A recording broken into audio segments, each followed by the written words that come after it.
Welcome back, my friends. It's been 2 years already since the last PVM Bible guide. This is the third installment of the guide series. As always, there will be timestamps to get to where you need if it is your second visit. Quick recap, the first guide covered early goal progression to bossing. The second guide covered bossing progression itself. And this one will cover specifically gear progression. Let's be honest, there's so much gear in this game, especially as time goes on, that it can be a bit overwhelming for many players to get a grasp of how to go about deciding what gear to use. This guide will teach you how to analyze various gear and make decisions easier. Ultimately, the guide will also provide very handy progression charts to give you a very strong starting point with gear planning, including all the new stuff coming out too. This guide will be formatted into gear progression routes for regular style players and iron style players.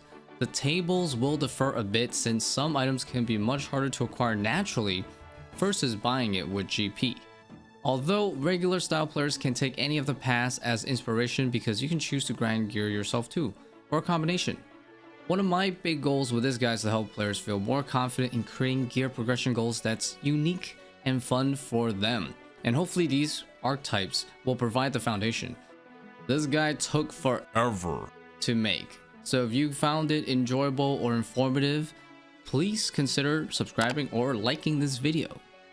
You are welcome to jump straight to the progression routes right now, but if you're really new to all this and you want to learn important nuances about gear to help you learn how to decide what to use in different PVM scenarios, then you should probably just watch all the parts. There will be a few informational sections to this guide to start off.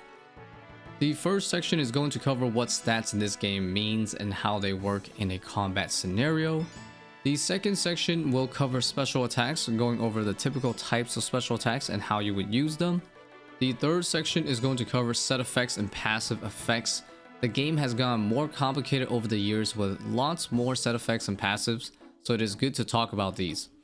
The fourth section will be a big section going over all the important gear in the standard progression path individually by combat style. This will significantly help you understand the gear progression table enough to actually use it for your own planning. And lastly, we will have progression tree routes for regular style and Ironman style players and covers both casual and ambitious players. Let's roll. The first section, how your stats work. Combat interactions involve the stats of your characters going up against the opponent's set of stats, similar to Pokemon battles. Generally, the higher the stats you have, the better. Nowadays, there are DPS calculators like the one in the old school wiki that will help you figure out what gear is best for certain encounters, which is quite useful. But it doesn't mean you should not learn how these numbers work practically. Sometimes the results can be from incorrect inputs, and sometimes the results are too theoretical and don't match the actual situation, such as undervaluing defensive stats for certain bosses like moons, at least for the average user of the DPS calculators. There are two major groups of stats that your character possesses: its skill stats and its equipment stats. These two core aspects of your character all work together to determine your damage, accuracy, avoidability, and some other things like stamina. First, we will cover your character's skill stats before equipment stats. You can find your innate combat related stats in the skills section. The skill tab will show your innate stats, the hit points, attack, strength, defense, range, magic, and prayer levels. Also worth mentioning is agility, as running is pretty useful in many combat situations. The higher your agility, the longer you can run.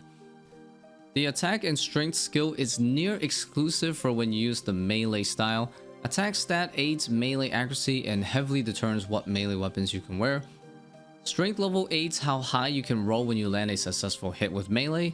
Strength is sometimes a requirement for some weapons like a Dragon Warhammer. The range skill determines your accuracy and strength of ranged weapons and the equipment requirements for ranged gear.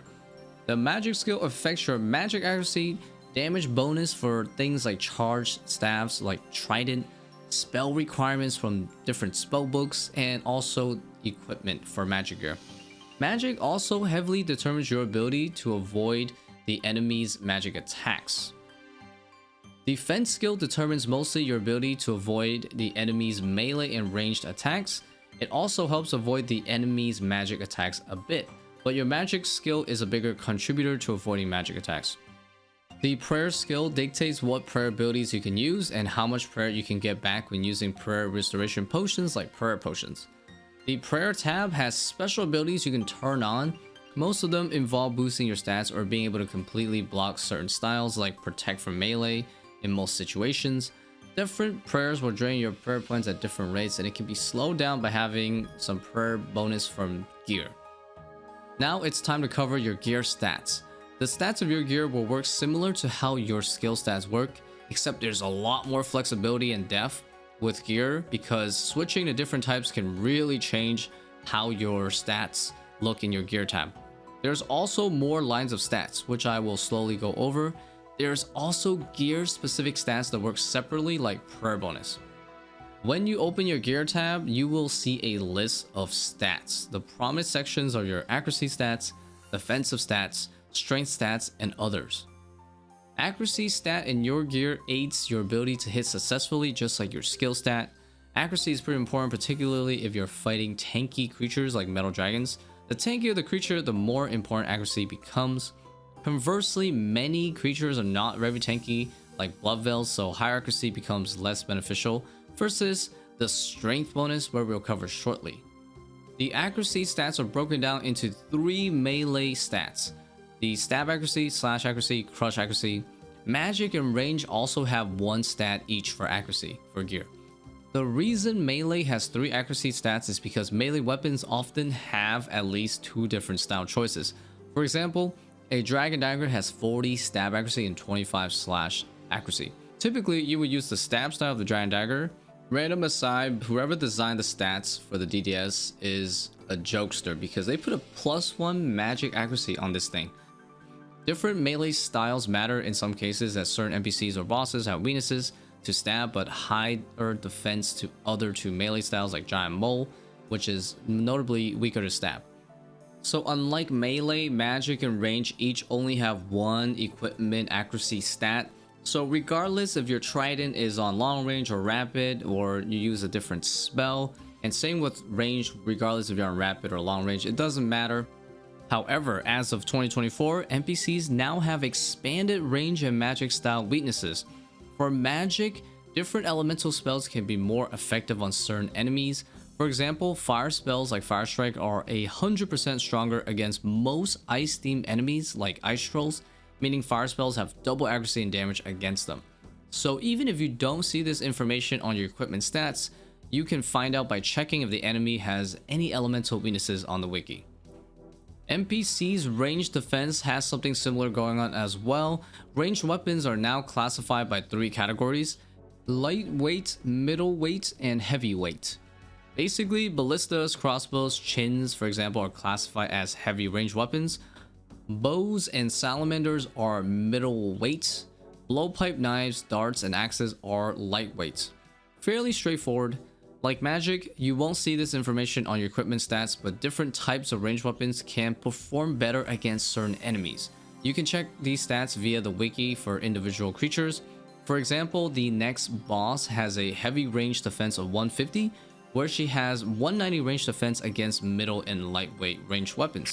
This means crossbows work best on her. All the accuracy stuff is covered, so it's time to talk about defense in the equipment stats. So defense is also broken up the same way as accuracy. You have stab, slash, and crush defense, and then magic and range defense by itself. These aid in your ability to avoid respective attacks against you.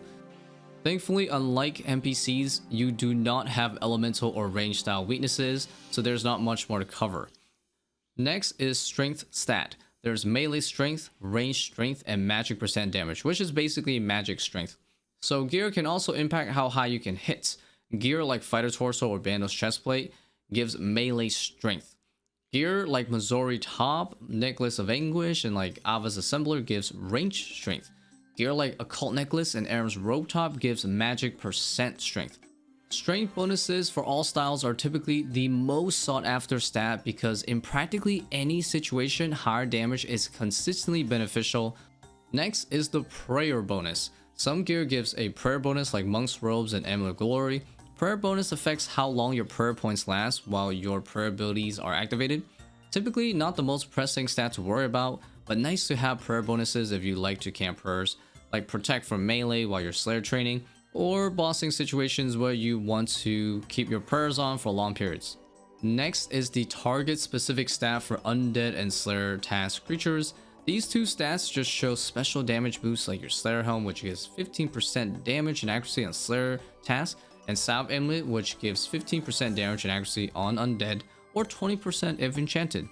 There's also weapons like the Dragon Hunter Lance that gives a passive 20% bonus damage and accuracy to dragons, but you cannot find that in your equipment tab. You'll have to look it up on the wiki under Dragonbane weapons. Lastly, there is weapon speed. The higher the weapon speed, the slower your attack rate on the weapon. S stands for seconds. Typically, faster attack speed is better. Oftentimes, people will say attack speed in ticks. Ticks is just the interval of time the game operates. A tick in this game is 0.6 seconds. As an added bonus, there is the weight stat, which not many people talk about, but that is right below your character on the bottom left. This affects your ability to run for extended periods of time. Ideally, you want to keep your weight low whenever you want to run a lot. Some gear can lower your weight. Most famous for this is the Graceful set or the Boots of Lightness. Typically, you focus on weight reduction gear when doing activities that require running like clues or quests. Recently, the agility skill in the run system got buffed, meaning you can recover and maintain your run for longer. Next thing, we're going to be covering special attacks. Certain weapons have a secondary attack that you activate by clicking on the special attack orb or special attack bar on the attack styles tab if you have enough special attack energy. For example, dragon weapons all have a special attack. The Dragon Dagger is a classic example of a special attack weapon. Dragon Dagger is typically used only for special attacks because its regular attacks are far weaker than using something like your standard Dragon Scimitar. But the DDS special attack uses 25% special, letting you hit twice with boosted damage and increased accuracy. The DDS special will on average deal more damage than a regular attack of something like the D-Skim. Most special attacks default to one accuracy style. For example, Dragon Dagger spec will always use the slash style even if you are on stab. This is important to know as some enemies have higher resistance to certain styles. Newer special attack weapons though can utilize different stat rolls like the Burning Claw, which can spec on slash or stab, so it's gotten a bit more complicated. Most of the special attack weapons can be broken down into a few big categories to make it a bit easier to remember. The first big group is the damage focus or DPS special attacks. So things like DDS, Voidwaker, Dragon Claws, Armadillo Godsword are special attacks that are designed to do higher than normal damage. The second group is the defense reduction special attacks. Weapons like Bandos Godsword, Dragon Warhammer, Accursed Scepter, Bone Dagger are focused around lowering the defense of the enemy, another super popular group of spec weapons. The third group is the healing special attacks. Weapons like the Ceridom and Godsword, Ancient Godsword, Toxic Blowpipe, Elder Staff specials are focused on recovering HP or prayer. The fourth special attack group is called Others or Miscellaneous. There is tools that can boost your skills like Dragon Axe boosting woodcutting and Dragon Harpoon boosting fishing and so on. Another common group of special attack weapons that's been making the rounds lately are buying weapons like Sami Godsword and the Urson Chainmace, and then there's just these one-off special attack weapons like the Noxious Halley or the Staff of the Dead that just has their own unique effect. Special attacks are very fun to use, so check out the whole list on the wiki. Next, we will cover gear that has passive effects. We will cover passive effects that work as set effects first. Set effects are passive abilities that can trigger if you wear a full set of certain equipment. Many passives are simply boosts that might be hard to notice, like more accuracy or damage. Let's use the Graceful set effect as our first example. If full Graceful is worn, your stamina regen rate is faster. Some set effects are very strong, but most are niche. But let's talk about a few popular groups of set effects. Let's talk about the OGs of set effects first. Barrow's equipment has stood the test of time, as some of these sets are still fairly popular due to how good their passive effects are.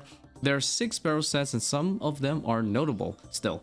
The Derek set effect, the lower the HP you are, the higher you can hit. It is possible to hit over 100 if your stats are high enough and your HP is low enough. Guthin set effect, you have a 1 in 4 chance to heal whatever you hit.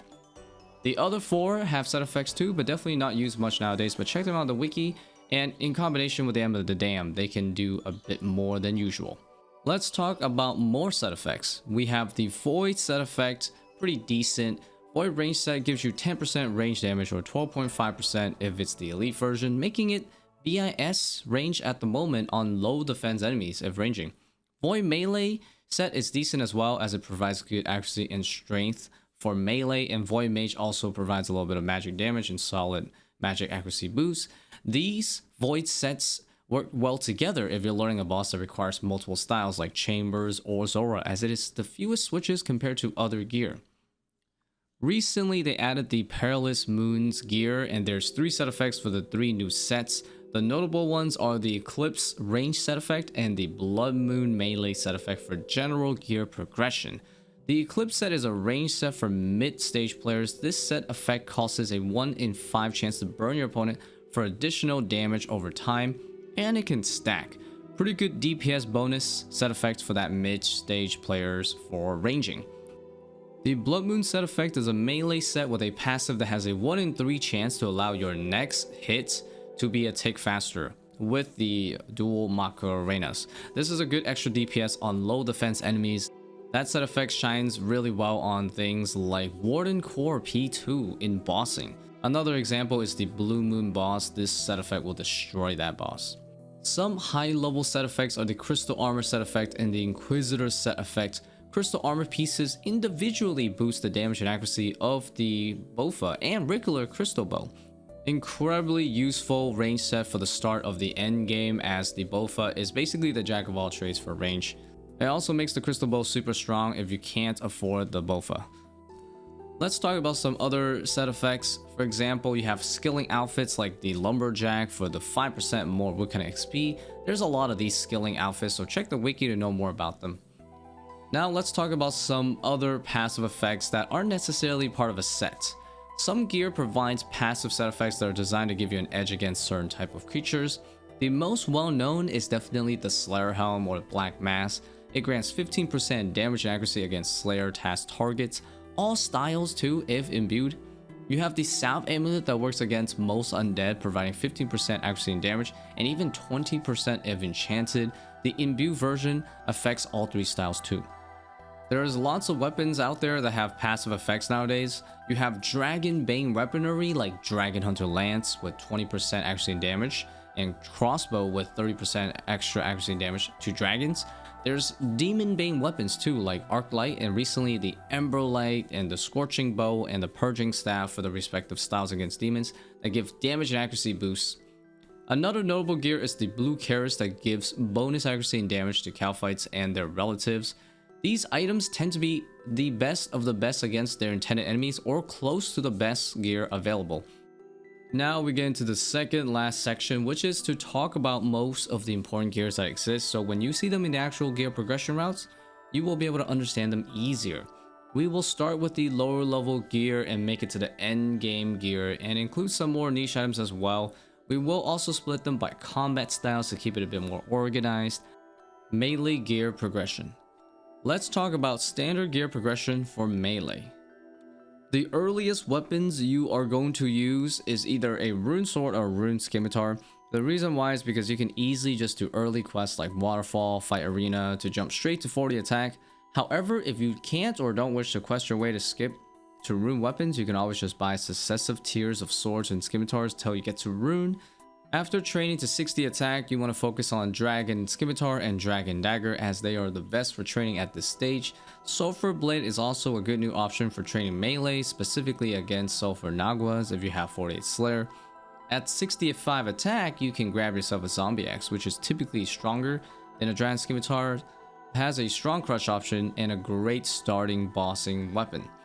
At the 75 strength mark, you want to look into the Blood Moon set with the dual Macarenas, as it is very good for early training against low defense, low crush defense enemies like the Sulfur Naguas. The armor also gives good strength bonus equivalent to that of Bandos. Some other good melee weapons to have at this point after Zombie Axe are the Abyssal or Tentacle Whip, reliable slash weapon, Samaritan Hasta or Abyssal Dagger, reliable stab weapon, Abyssal Bludgeon for better crush, also Hasta counts for that too. Additionally, weapons like Bone Dagger and Art Light or Ember Light should be at your disposal for demons. Bone Dagger is an early defense reduction spec weapon. Beyond this point, weapons are significantly more expensive or require significant account progression to obtain. Good endgame weapons to have at this point are Scythe of Vitzer, overall strongest melee weapon in the game, best in slot slash weapon on large monsters, and good crush option. Osmund's Fang, best in slot stab weapon for high defense enemies, especially if they're weak to stab. Dragon Claws, BS damage spec weapon for low to mid defense. Voidwicker, best damage spec weapon for high defense. Sarah Godsword for healing. Bandos Godsword for defense reduction. Emberlight for BS melee against most demons. Some honorable mentions are the Earth Sign or Vigorous Chainmace, BS for wildy enemies. Burning Claws for additional damage spec within the stab style. Inquisitor Mace for BIS crush one-handed weapons. Soul Reaper Axe for BIS slash for small NPCs, and second BIS slash if no scythe. Also, Ancient Godsword is nice for bossing like for Dorvis and Cerberus for longer trips, as it heals a lot and does extra damage. Crystal Halberd is good too for more advanced niche PVM situations for damage. For armor, not a huge deal early on. Even Mithril or Adamant is fine. If possible, get yourself a nice set of Rune armor at 40 defense. Fighter Torso is a good option as it gives the +4 strength through Barbarian Assault. At around 70 defense mark, you want to look into getting yourself a nice Barrows tank armor like Darox, Guthans, Thorax, even Varax Skirt. Blood Moon set at 50 defense and 75 strength, really good. Void Melee is an honorable mention to have at this point, useful for minimal switching and learning content like raids in the future. Beyond this point, the armor will be a lot more expensive or significantly harder to acquire. For top and bottom, you want to look into getting Bandos, Chestplate, and Tassets next, as they are second BIS melee armor until Torva, which is the complete best in slot. There will be a new Oath Plate armor set that will be in between Bandos and Torva soon, with an added slash accuracy bonus. For helmets, any helmet is fine early on. Rune Full Helm is your standard at 40 defense. Berserker and Natisar at 45 and 55 defense respectively is very nice from the Freemantic quest for the strength bonus mainly. Around this mark, you can also grab a Slayer helmet to start training through Slayer. At 50 defense and 75 strength, the Blood Moon helmet with the Blood Moon set is super good. Late game, you can look into either the Serp Helm or the Natisar Face Guard. Lastly, Torva is the BIS helmet. For shields, early on, any shield is fine. Getting a Runekite shield 40 defense, if possible, is good. At the 65 attack, 65 strength, 60 defense mark, you will be going for Dragon Defender, a super powerful offensive shield that gives melee accuracy and strength with a bit of defense. Dragon Defender can be upgraded to the Aphrodite Defender, which is best in slot offensive shield for melee. Honorable mention is some tank shields like Crystal Shield, Obby Shield, and Dragonfire Shield for some niche situations. For boots, early on, climbing boots is your best option for that 2 strength bonus. Manacles are an option to get before Dragon Boots at 60 defense, both give 4 strength. You can also upgrade Dragon Boots to Primordial Boots later on for best in slot melee boots, which gives 5 strength and 2 accuracy on melee styles requiring 75 strength and defense.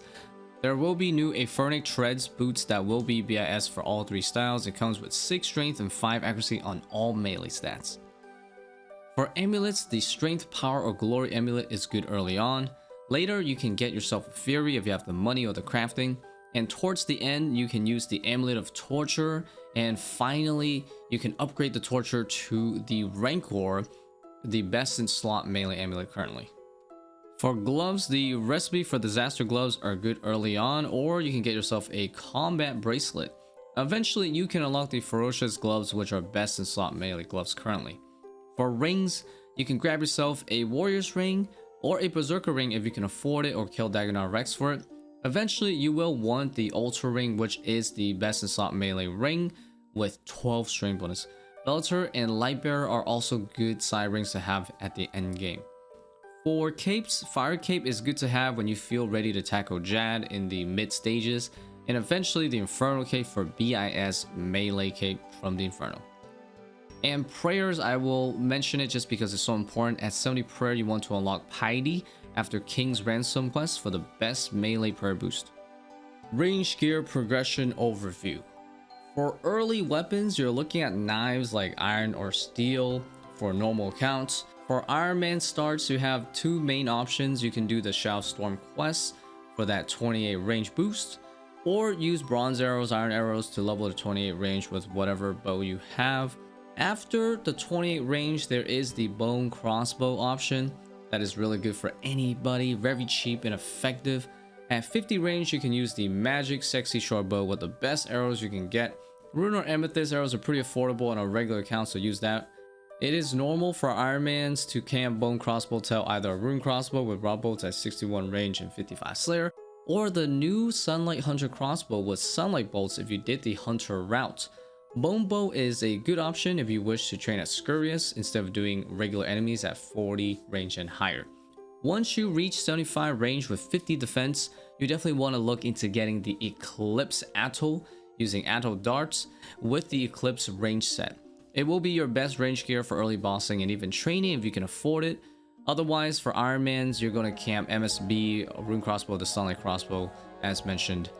The weapons at this point will be either very expensive or take considerable amount of time to get from the source. Beyond the Eclipse Atoll is the Bow of Ardenan, or Bofa for short, with 80 range and 70 agility and Song of the Elves Grandmaster quest requirement. This bow is effectively your overall best range weapon for bossing till Twisted Bow.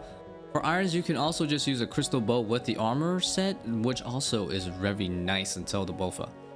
Blowpipe is a must-have at this point too, as it is best in slot range weapon on low defense enemies and provides insane utility because of its attack speed during a variety of bossing situations, and it also heals.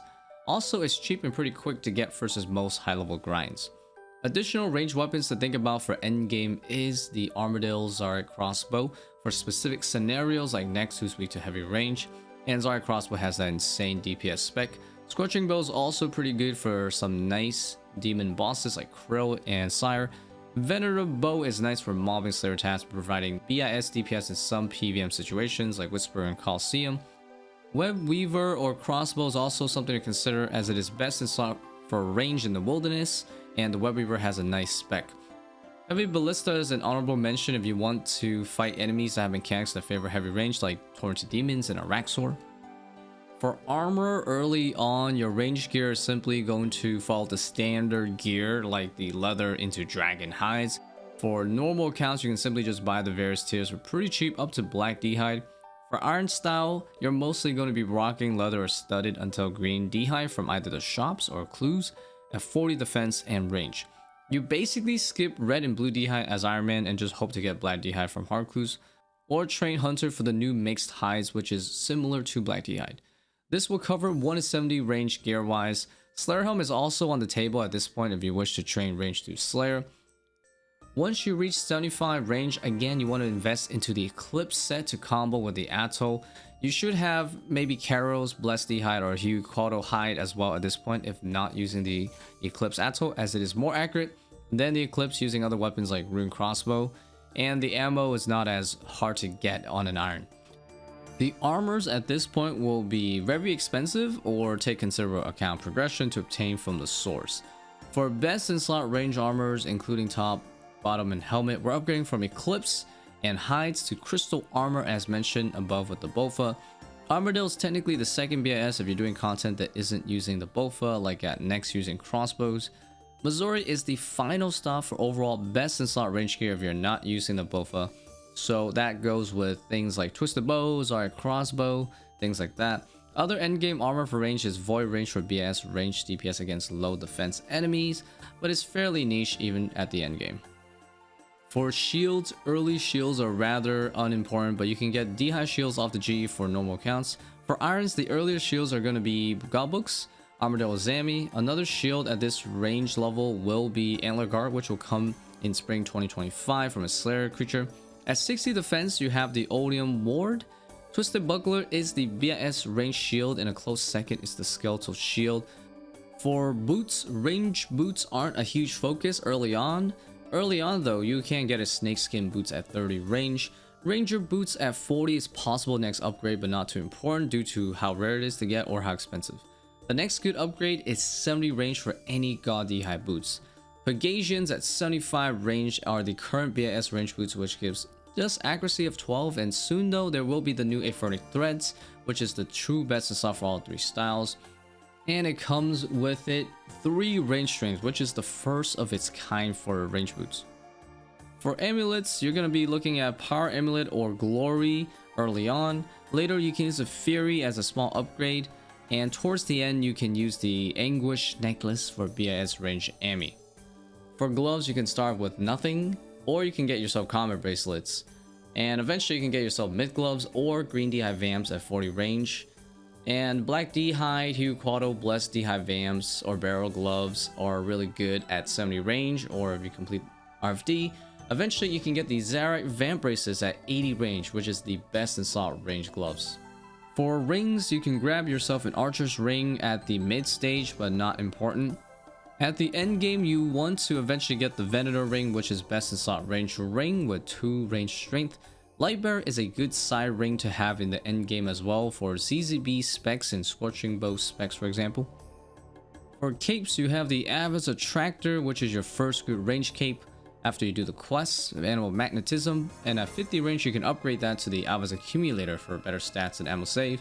At 80 range you can upgrade it once more to the Assembler for better stats and ammo by killing Vorkat for the head upgrade component after Dragon Slayer 2. At the end game you will be able to challenge Soul in the Coliseum and beat him for the Dishonest Quiver, the best assault range cape in the game that can also hold an extra ammo. The quiver can be fully charged for permanent BIS stats with 150k Sunfire Splinters. For prayers at 62, you want to unlock Deadeye as a drop from Royal Titans, mid-level boss, and at 74 prayer you can purchase the Dexterous Prayer Scroll to unlock Rigor Geta as a drop from Chambers of Xerix, the best range offensive prayer in the game. Magic gear progression. For weapons, starting off with an Air Staff will suffice till Fire Strike is unlocked, where you can switch over Fire Staff, assuming you are going to train on ice weak NPCs like ice crabs or trolls. Otherwise, even the air spells will hit the same as fire spells nowadays. Shortly after some training, you will unlock some bolt spells. Which bolt spell you use this early on depends on what enemies you train on. So for example, ice enemies again, you'll be using Fire Bolt.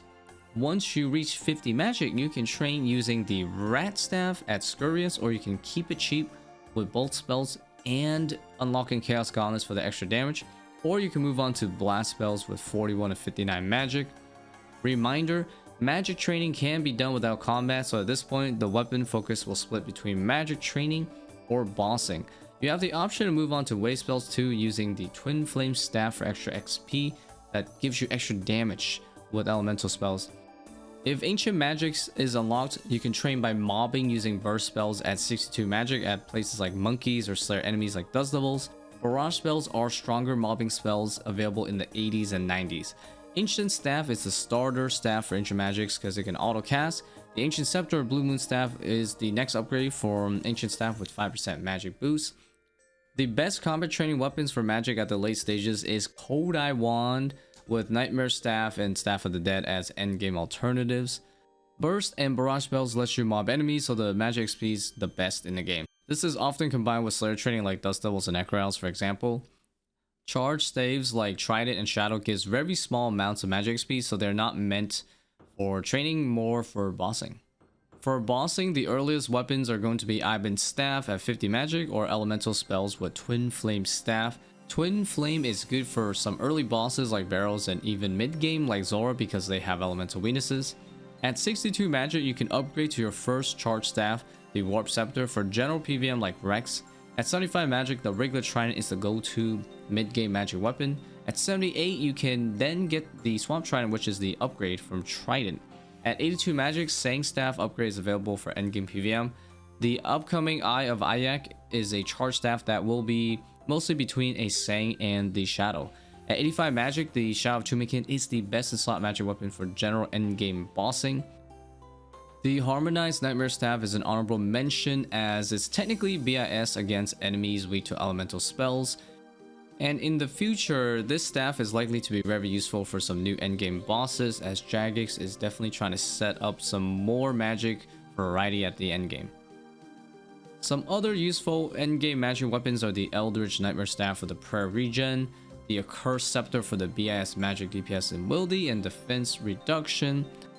The new Eye of Ayak also has a defense reduction spec too. You have the Purging Staff, which is going to be best in slot against demons that will be weak to magic such as tormented demons and possibly future demon bosses coming up, very likely. Definitely going to include the imbue heart and the upgraded version, the saturated imbue heart, which is the best magic boosting item in the game. It's not items that you can wear, but it's definitely item that you'll bring with you for most maging, especially with your charge staves, because it will benefit from your higher magic level boost. For armor, you will most likely start off with some wizard robe top and bottom, or being naked is fine too. At 40 magic, Mystic Robe set is your go-to. It gives decent magic accuracy for mid-level enemies. At 60 magic, you can get yourself some Infinity or Bloodbark set. They're both basically the same thing. Void Mage is nice if you want minimal switching with learning bosses that are multi-style like Zora raids later on. At 70 magic, you have access to Aram set, and 75 magic, the Blue Moon set. Both gear sets offer similar stats, so the choice is yours, and both are ideal for mid-level to early endgame bossing. Virtus is the next possible stop at 78 magic with a 6% total magic damage, and to boot you get extra damage boosts using ancient spells, and it also has the highest magic accuracy. Ancestral is your final stop as it is the best magic in the game with a total 9% magic damage boost on any magic spells, and also ties with the highest magic accuracy like Virtus. For shields, your early shields are going to be Book of Darkness, Unholy Book, or Tome of Fire for regular counts. Shields tend to be not too important until mid-game and later. Upcoming Antler Guard is also a decent option.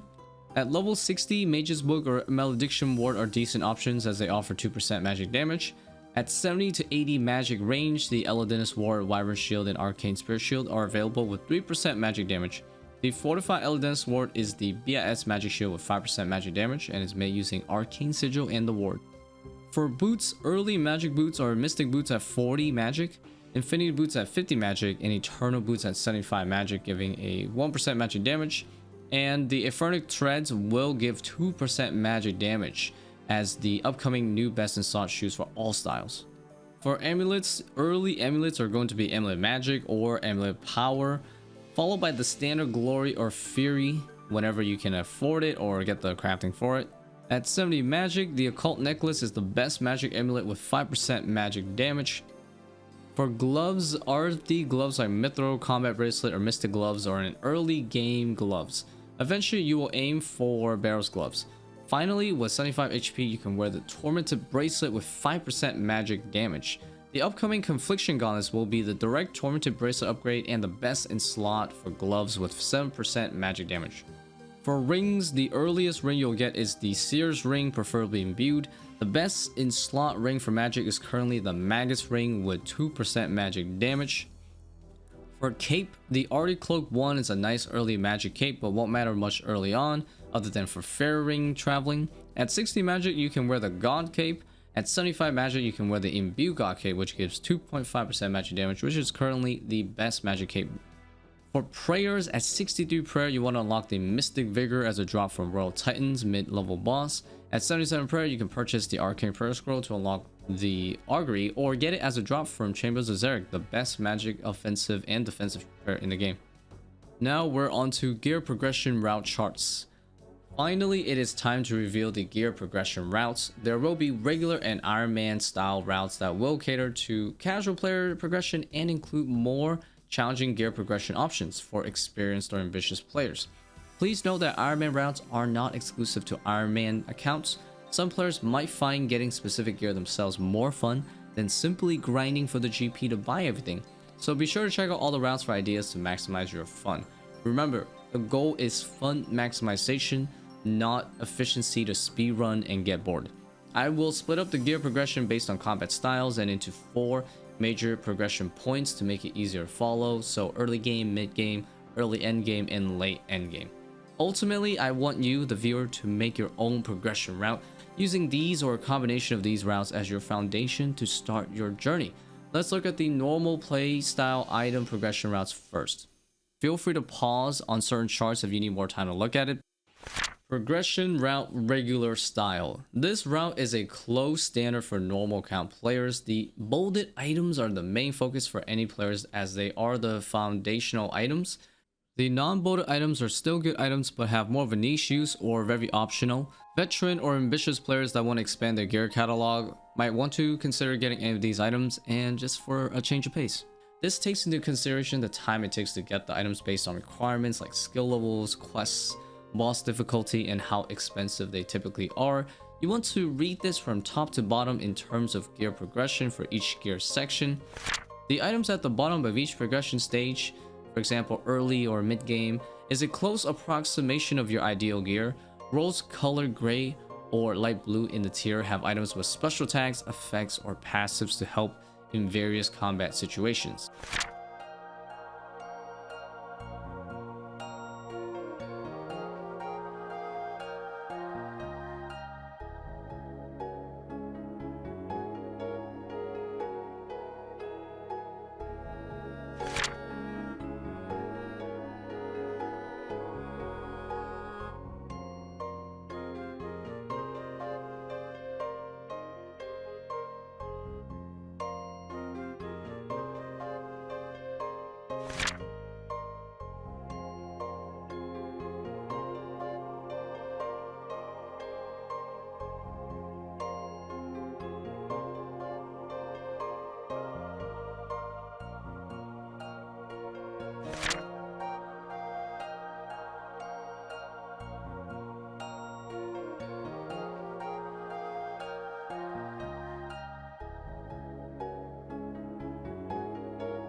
We are now on the progress chart for Ironman style gear progression.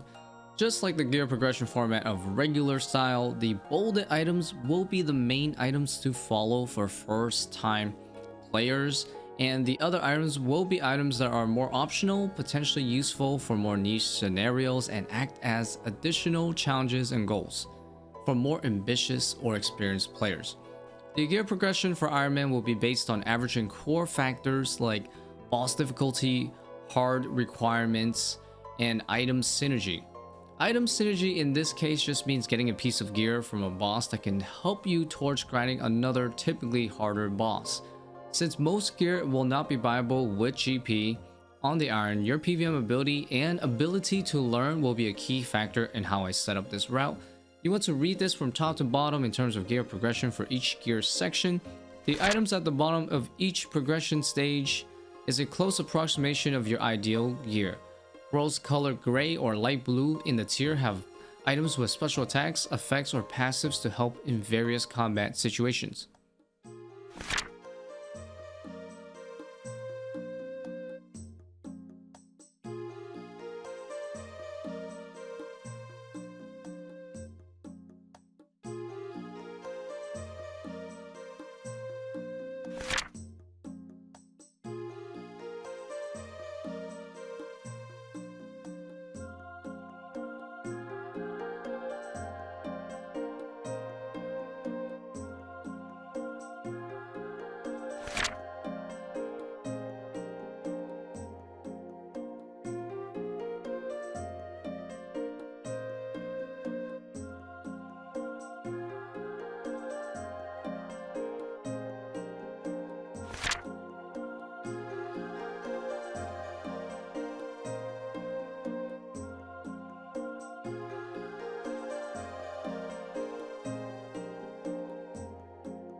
Congratulations guys, you have reached the end of the video, and I really hope you guys found this to be informative or enjoyable to watch. If you did, definitely leave it a like, because I would highly appreciate it. This was the hardest PVM Bible to make so far. And you should consider subbing too, because there will be a part 4 of a PVM Bible series that I have going on here. And part 4 is going to be covering how to actually do the bosses. And it's probably going to be the hardest one, just because it's going to cover every single boss. And we're going to have to split it up, at least initially, into 4 videos for like early game bosses, mid game bosses, early end game bosses, late end game bosses. And then I guess eventually we'll probably put it all together in one video as well. So for those people that want everything in one place. But yeah, look forward to that. That's probably hopefully coming out next year, at least, you know, the first section of the PVM Bible 4. But anyways, thank you guys so much for watching. Again, check out the description for more resources and ways to ask me questions and whatnot. See you guys later very soon with more videos.